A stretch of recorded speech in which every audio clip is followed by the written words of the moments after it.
Welcome one and all to Influence Music Podcast, exploring new music and making connections back to previous musical generations via panel debates, conversations and interviews with artists, enthusiasts and media insiders.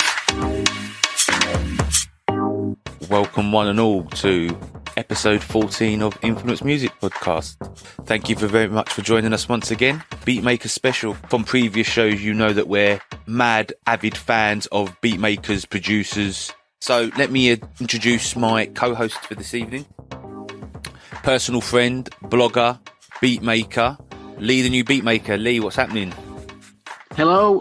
Thanks for having me on again. I hope you are all safe and well, listeners. Beatmaker special is going to be about the Neptunes. Pharrell Williams and Chad Hugo, the production duo, the Neptunes.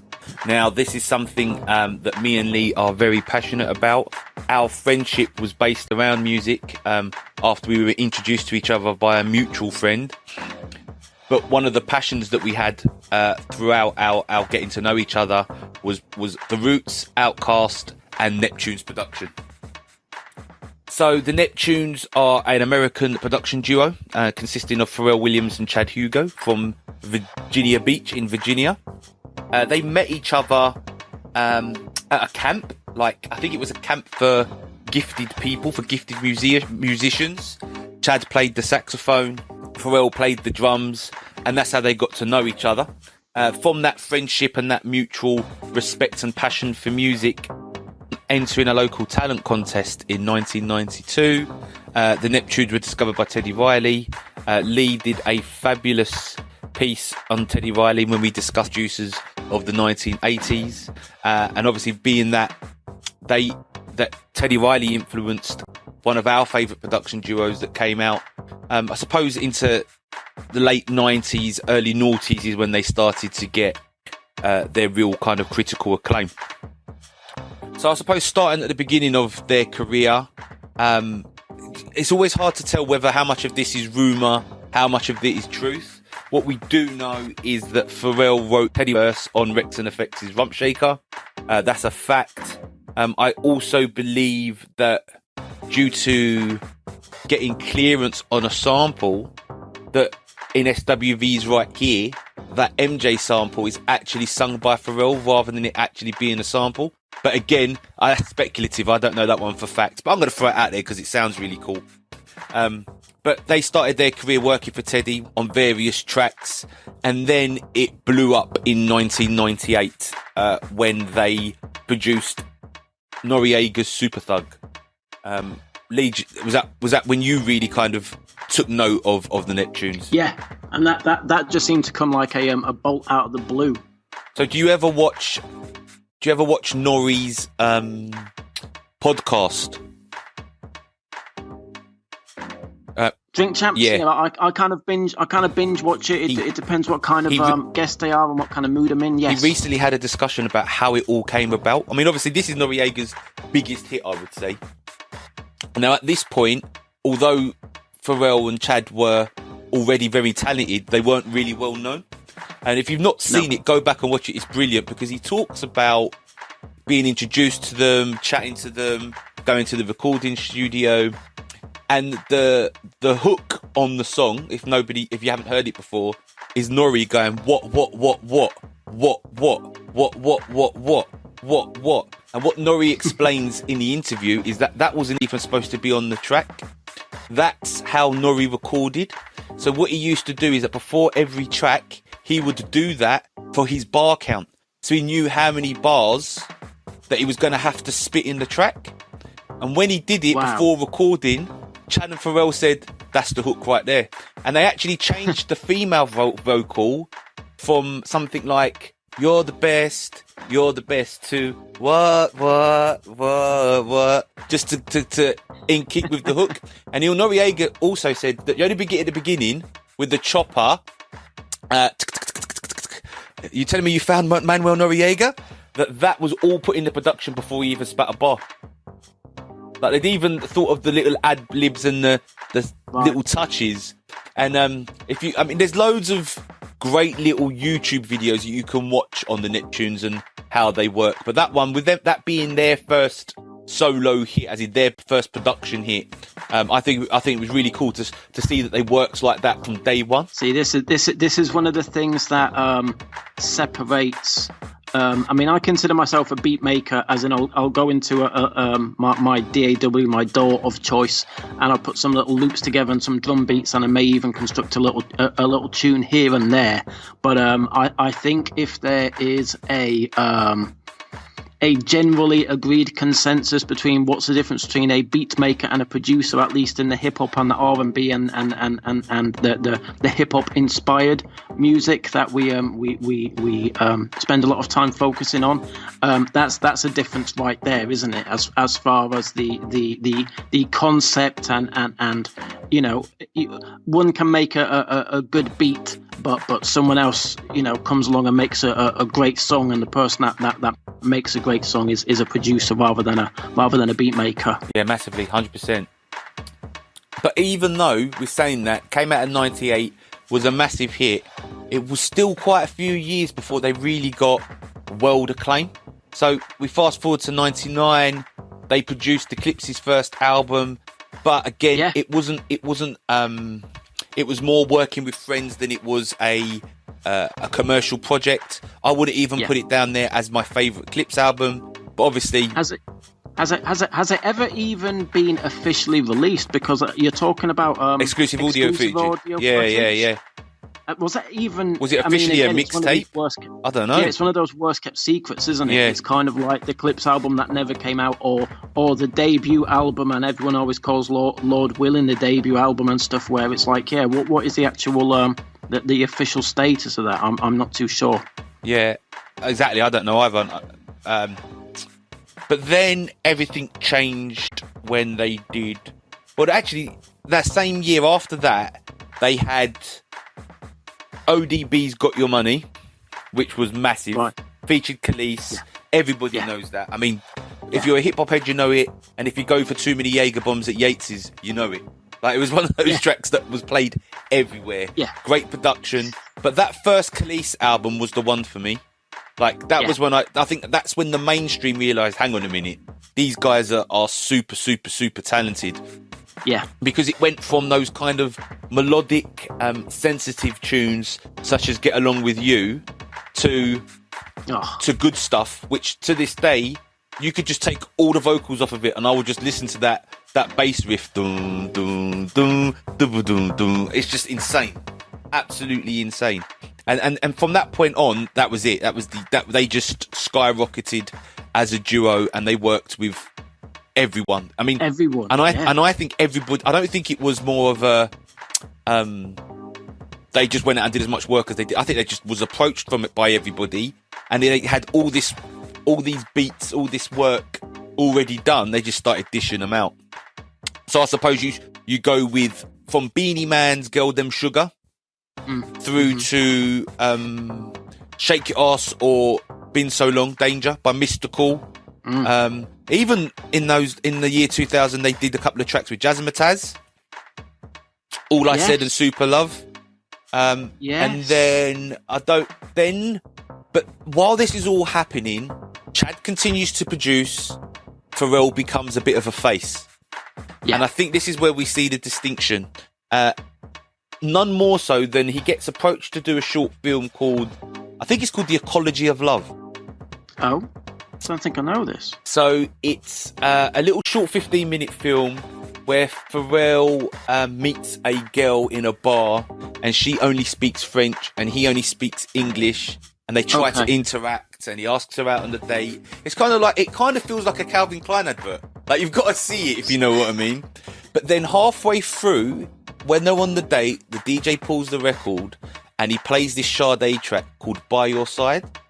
But it has a beat on it, and I'm like, what's going on here? So this is the Neptune remix of "By Your Side," and it is insane. It's probably my favourite Neptunes track of all of them. Wow. That intro, dun, dun, dun, dun, dun, dun, dun, dun, dun. And like, Sade's a queen. So I'm, certain people, Stevie Wonder, Sade, Marvin Gaye, I'm of that mindset of you don't mess with them. Like, if it's already perfect, don't try and fix it. Yeah. However, I This don't is an know. exception. Yeah, this is an exception. Like, this is insane. Like, to the point where I even said this will be my wedding song. Nice. Like, could you imagine? It's just so good.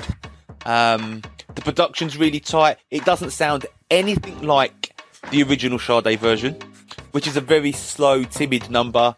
It is. It completely changes the tempo of it. It even changes the direction of the song, even though the words are the same. You feel differently about it. It's amazing. It's just pure class, and that's when they became like top 3 for me, like top 3 producers ever. Because at that point, I just thought, what, these guys can't do no wrong. And roughly what year would you say that was again? I think that's year 2000. Right. I think that's 2000 or 2001, maybe. But it's around that time. It's the same year they dropped Southern Hospitality. Because I'm thinking, one of my favourite beats of all time.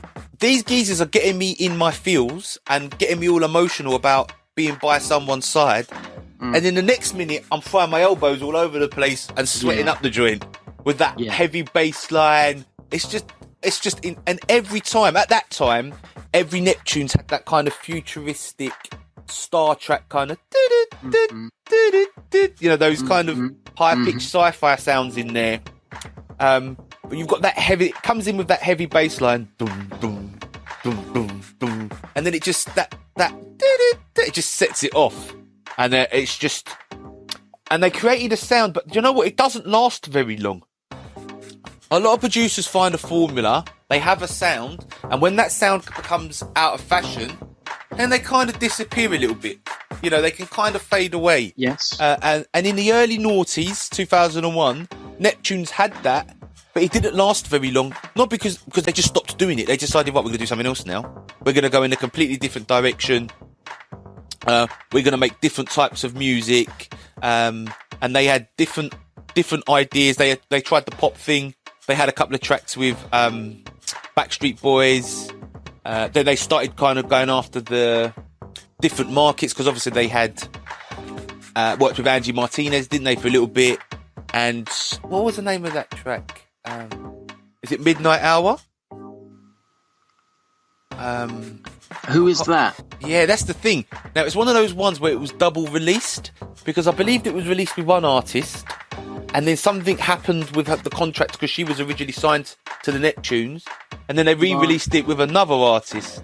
But I can't remember what the names of the artists are. Like the there's a really famous or infamous edition of a case of that with West Coast rap legend Ras Kass, who he had a beat, and I want to call the track Home Sweet Home, and everyone knows it as the We Gon' Make It beat for the Locks. The whole thing where Alchemist had, there was some sort of disagreement where a contract to a certain amount of time, where it was kind of like, hey, if you're not going to pay the back end, or someone goofed up paperwork somewhere, and I think Ras Kass was left feeling a little bit jerked by Alchemist and vice versa and whatnot, because as soon as the beat comes in, everyone goes, we go me, or they go Welsh.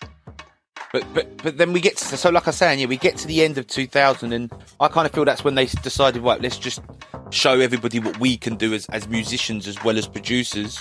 So they've had that commercial success. They have the biggest commercial success in 2001 with NSYNC's Girlfriend. That was like everywhere, all over the world. Like from Kiss FM. I had a friend who was living in the States and said that they were just playing it all the time. Yeah. And then they dropped their first NERD album. Classic. And it that's when it changed the game for me, because it's kind of like these kind of electro hip hop producers have decided to make an album that fuses Rick James, Prince, and the production they've been doing already.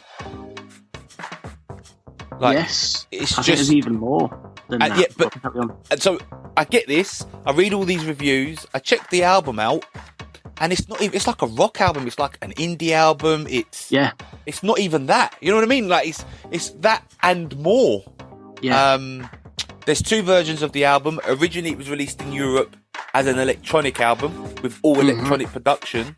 But the album that most of us all know was they re-entertained it, and they did the whole album with live instruments with the band. Is it Spy Mob? That's right. Right. Who I'd never heard of before. No. And when we went to go and see them gig, they performed some of their own songs, which were all right, but they weren't my genre of music. Yeah, exactly. Yeah. But yeah, they were musically, they were gifted, weren't they? Yeah, they were. You know, are talented musicians. But this album has everything. It's got dark hip hop tracks on it. It's got kind of really erotic, suggestive lyrics. It's got those kind of heartfelt falsetto tracks like Run to the Sun. It's got life experience tracks that kind of gives you an in-depth experience of what it was like living in Virginia Beach with tracks like Bobby James. It's got those all out kind of Let's Go Mad with Lap Dance and Rockstar. Am I making a mistake? And is it because I'm high with Am I High? You know, it's just, amazing. It's got that whole kind of 60s guitar riffs in Baby Doll. It's just a work of art. And I think if you look on most kind of lists at the NME's greatest tracks of all time, or if Channel 4, well, I know Channel 4 did it, NERD's In Search Of always hits the top 30. I'm not surprised. Always hits the top 30. You know, of all the albums that, and you normally find that a lot of them, people look back to older music with rose tinted glasses. So you would think that modern albums get pushed back a little bit because of that. Yeah. But it always, they always make the top 25. And at that point, I think they set their legacy as producers and artists. However, I also feel that was kind of the beginning of the end of Neptunes as a production duo, because although they continued to go under the name of Neptunes, a lot of productions were either done by one or the other of them. They didn't produce as a duo. Right. So if you look into, like, you go on YouTube and check it out, you can hear a Neptunes production, but you'd only see Chad in the studio. Pharrell would be off doing something else, or you'd only see. So they still produced as a duo, but they weren't working together. So, for example, so if you look at, I think you can hear it in the music as well. So if you listen to Usher's "You Don't Have to Call," that was produced by the Neptunes, but it was actually produced by Pharrell. But then if you listen to Babyface "There She Goes," that's actually produced by Chad. Right. So you just, I think you can hear a little bit of difference in what they do, and then they started. I mean, as a duo, they kind of separated and produced music independently, didn't they? I remember the first time I saw Chad as an independent producer was on The Internet's Don't Ya? Right, I didn't realise. Yes, and I absolutely love that track. Like, it's amazing. But yeah, it's produced by Chad. Yeah, so. And then you get things like Fabulous's Young and Holler Back. That's produced by Pharrell. But I remember, again, it's just great stories. Fabulous walks into the studio. Pharrell plays him the beat. He says, "I love it." He goes, "When you going to rap it? Can you rap it like Vanilla Ice?" And Fabulous says, "What?" And then he says, like, "I want the punch on every other bar. Like Ice Ice Baby." And he's like, "Why would I want to do that?" Like, do you know, his immediate thinking is, "I'm a rapper. Don't try and compare me to Vanilla Ice." But he does it, and it just comes out rolling, skip a bar, hit the high. You know, always. Right. It was trying to explain to him, I want that pattern. And it just worked. It just worked so well.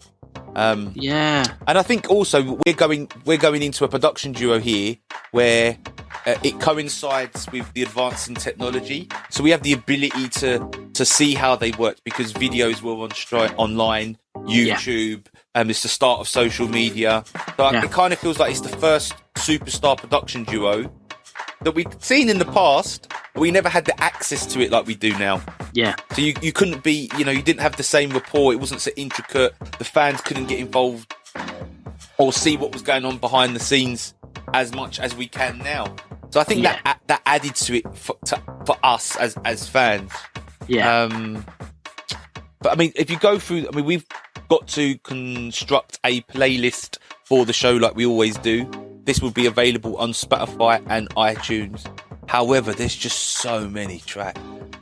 I mean, I was gonna say to you, I didn't even. You'll notice I didn't even volunteer to partake in tracks because I thought I'm gonna have a short list of about 500 tunes. It's going to take me 6 months to comb through them. This is always going to be a work in progress, I think. You know, I would say, my favourite Neptunes track is this, and then I'd say, what about Eclipse's When Was the Last Time? And then I'd be like, but look what they did with Britney and Boys. But what about, it just never ends.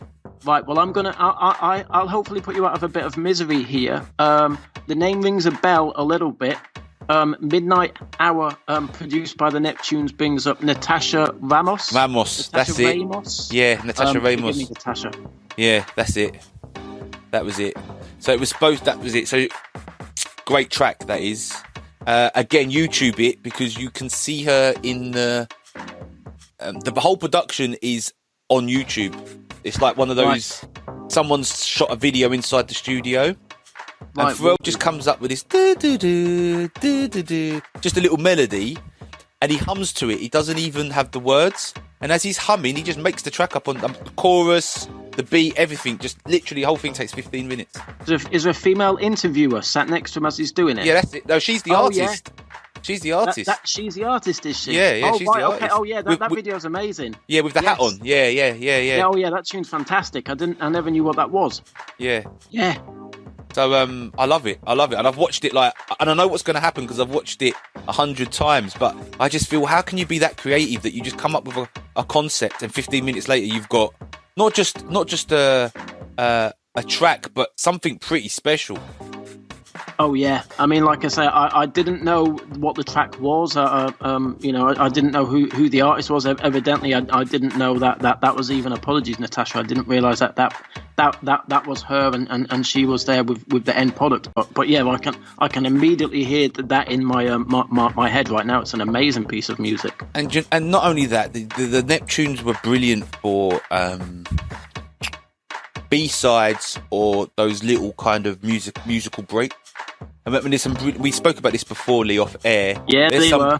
Yeah, there's some brilliant ones on In Search of Another Nerd. And where did this come? Why didn't you release this as a track?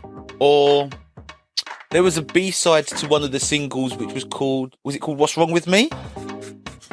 Yeah, it was, yeah. That's amazing, that track. Absolutely amazing. Remember you played it to me, you had the single, you said, have you heard this? I was like, yeah. And I said, where did you get this from? You said it's just an extra track on the single. I was like, no way. I think it's like a B-side on Lap Dance. Why did it make the album? Yeah. Oh, it's so good. I mean, that was back in the day when you could finish a song by saying, I'll eat you. Yeah.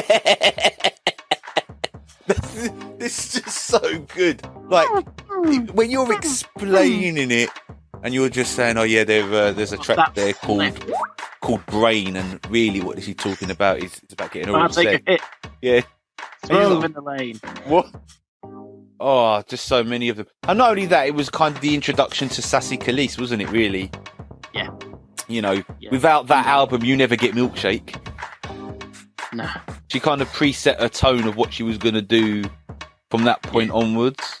So I'm flicking through their discography now, and it's just so many of them. Well, I'd written down something like 30 tracks, not to discuss, but just basically as I try to think of just some of my favourites. So let me just pull out my big book of Neptunes shortlist here.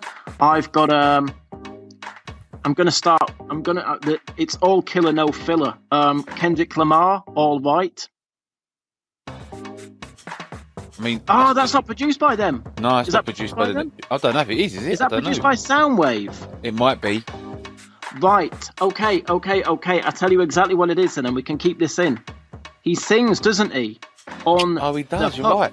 Yeah, you're right. He sings on the hook, and I'm pretty sure that that's in reference to the Dave Chappelle "The Real World." Do you remember that? Yeah. All right. And they've got the whiter than white dude in there. Yeah. Yeah. So I don't know if he produces it, if it's Soundwave and he's on there, but that. Yeah. There is the. Do you know the Rick Ross tune that has a very similar beat? Like you say, how artists will make beat upon beat upon beat, and then they go and shop them and everything. And evidently a Kendrick Lamar or someone close to him and a Rick Ross kind of went, we'll have that one. And of course, some of the beats do sound similar, and that's sometimes where controversy comes up. One of my favorite Jay-Z tracks of all time, which is saying something because I'm a massive Jay-Z fan, and English and American pronunciations here. Allure.